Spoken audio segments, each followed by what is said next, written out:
Hi everyone, welcome to For the Love of Food. My name is Sanita. I'm Puneet.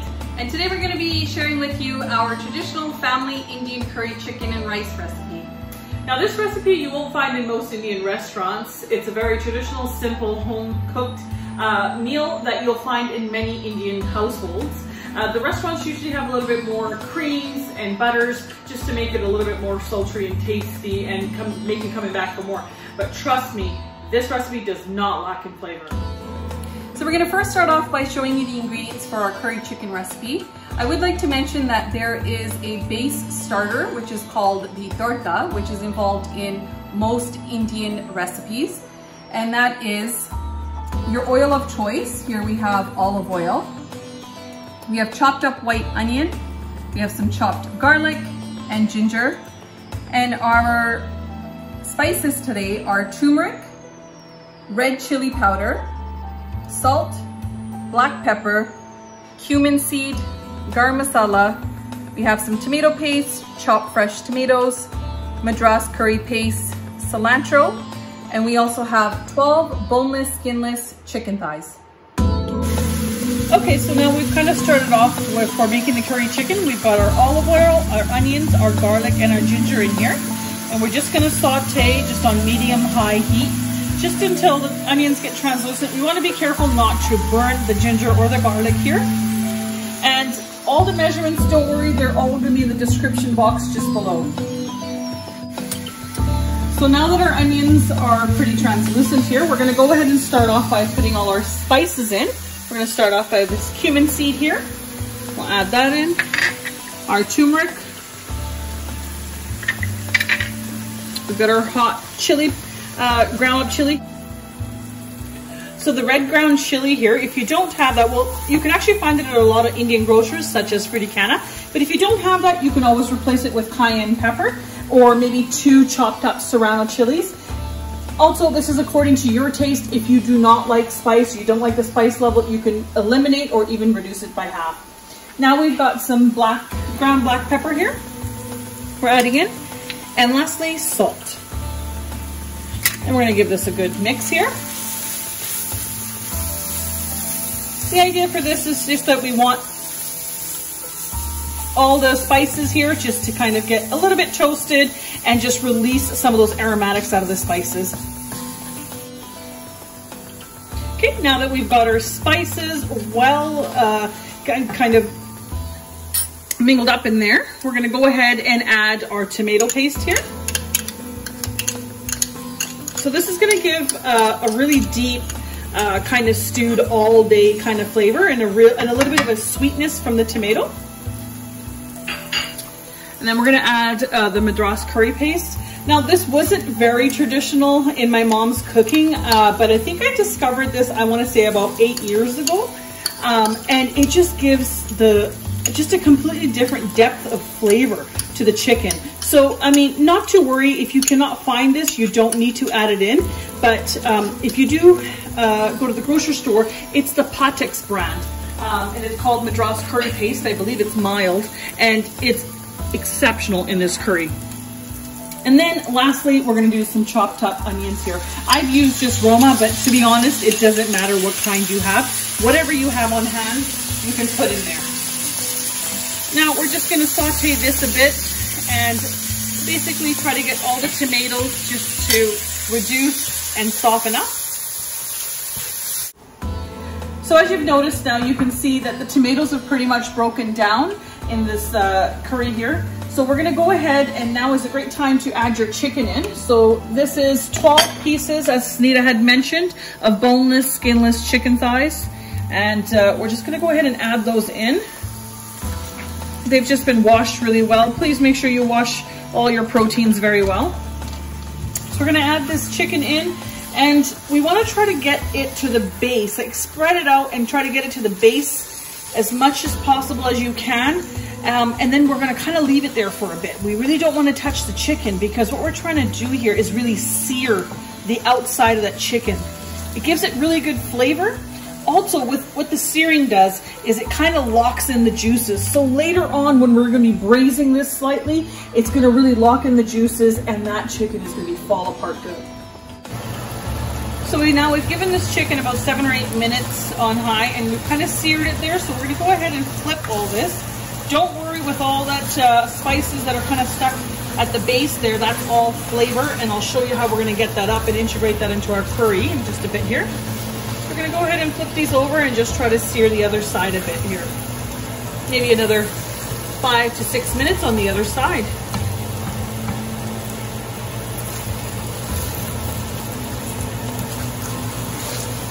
So now if you look at the chicken here, it's been searing for about another 5 to 7 minutes on the second side.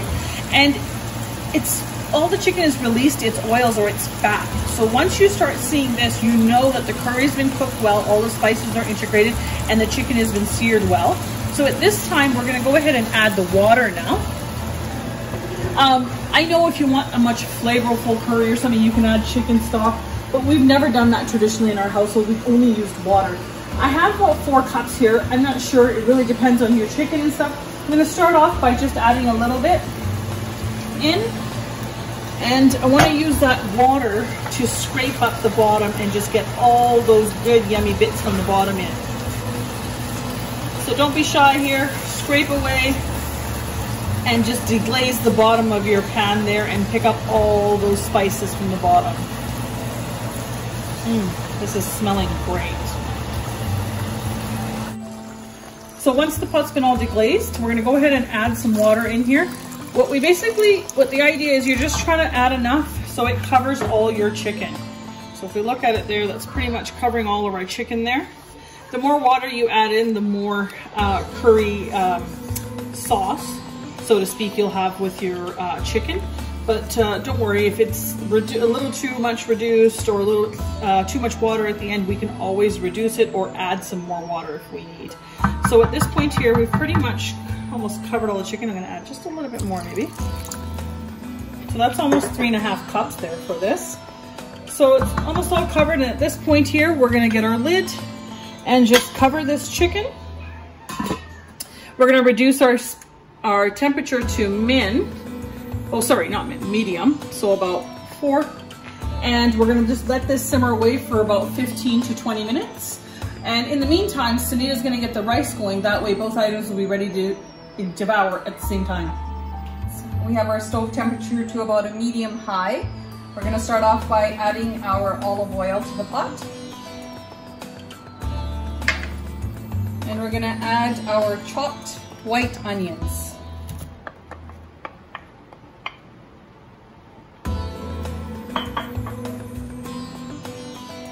And we're gonna add some of our salt and our cumin seed. Now we're just gonna saute this until we start seeing that the onions have rendered down a bit and become translucent.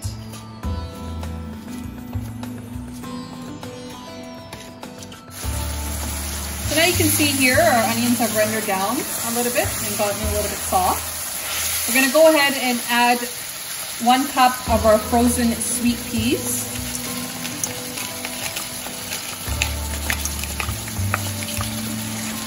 And we're just gonna saute those into this mixture. We'll probably cook this for about 2 minutes just to kind of let the peas saute and thaw out a little bit. So as you can see here, our peas have cooked down. You'll start seeing the dents in the peas. That's our indication that they have cooked. We're gonna go ahead with our washed rice, Basmati rice here. The reason why we wash our rice is just to get rid of some of that starchiness, to avoid our rice from clumping up. Now here we have, for every 1 part of rice, you wanna have 2.5 parts of liquid. So here we have 2 cups of rice and 5 cups of water. We're gonna go ahead and add this to our pan.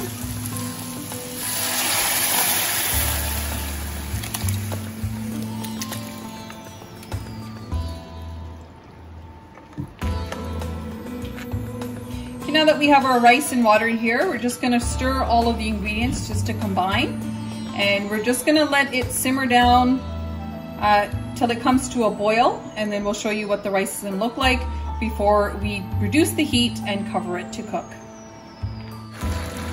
So now you can see our water has almost evaporated. You'll start seeing the holes in the rice. That's our indication to cover this up and we'll put our stove temperature to a min, and we're just gonna let that cook for 20 minutes. Okay guys, it's been 20 minutes. Let's check on our rice, see how it's doing. All right, that looks amazing. So if you wanna get a good indication to see if the rice is cooked, I'm just gonna pick up one of these. And if it squishes fairly easily, that's your indication that it is cooked. And as you can see, the water has evaporated into the rice, and we have fresh, fluffy Indian Basmati rice. So now this chicken's been covered and simmering away at about medium heat for about 20 minutes. Time to open it up and let's see what's going on. Wow, that looks great. So the chicken is pretty much fully cooked through at this point here. And all the liquid there is gonna be our delicious curry sauce. We kind of look at the chicken and it all falls apart really easily, so we know it's cooked all the way through. Now at this point here, let's do a little stirring, and you can adjust the sauce. If you think that there's not much water left in this, at this point here is when you can add a little bit of more water. But for me, this actually looks great. It is gonna reduce down a little bit more and make a little bit of a thicker, glossier sauce here. So now is the time to go ahead and add your garam masala.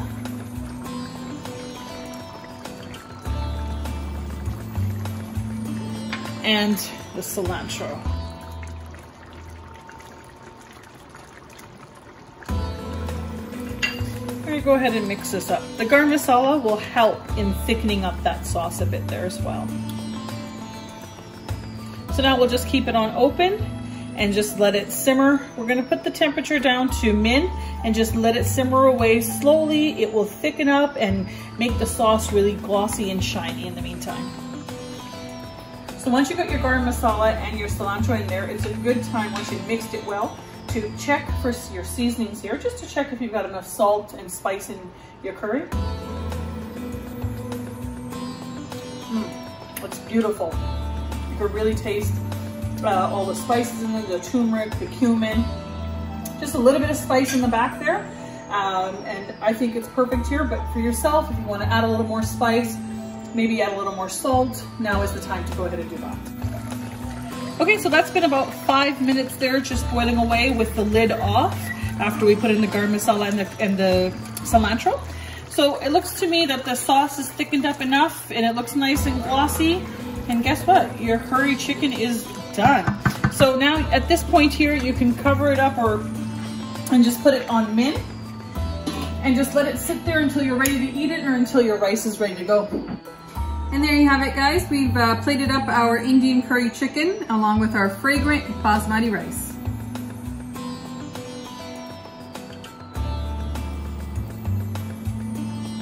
Let's give it a try. I cannot wait.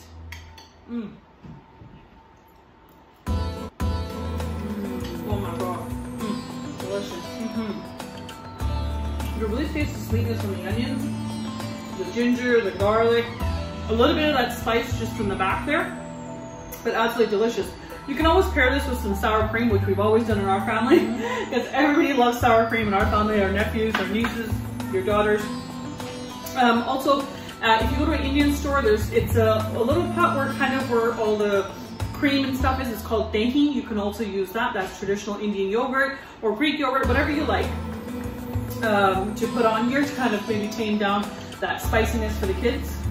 And yeah, we hope you enjoyed this recipe as much as we love cooking and eating it. Yes, we absolutely love cooking and eating it. Also, if you really like this video, please give it a thumbs up. Please support us and click on the subscribe button for more amazing recipes. And if you want to know when our next video comes out, click on the bell icon so you can be notified when our next video comes out. Thank you so much. And this is from us to you for the love of food.